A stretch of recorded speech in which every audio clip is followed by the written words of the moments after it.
वडील आपल्यामधून निघून जातात तेव्हा वडील एकटे जात नाहीत, ते मुलांचे बालपण, चंचलता, हास्य, स्वातंत्र्य, आराम आणि सुख शांती सर्व काही सोबत घेऊन जातात. ते पत्नीची बिंदी, भांगातील कुंकू, बांगड्या, सर्व शृंगार आणि तिचे हास्य देखील सोबत घेऊन जातात.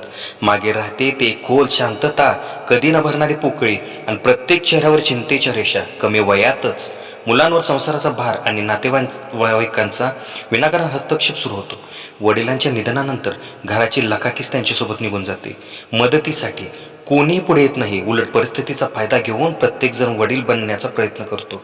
वडिलांच्या निधनानंतर मुलाची काय अवस्था होते, अशी होते जणू कासवाच्या पाठीवरून त्याचे कवच काढून घेतले जाते. ही वेदना फक्त तो जाणू शकतो ज्याने आपले वडील गमावले आहेत. अरे शेतामध्ये राबतो तो माझा बाप असतो, प्रत्येक पिकामध्ये मला दिसतो तो माझा बाप असतो. आणि पायात जरी आपल्या ठेच लागली तर आई ग म्हणतो, साप दिसला तर बाप रे म्हणतो. सॅल्यूट.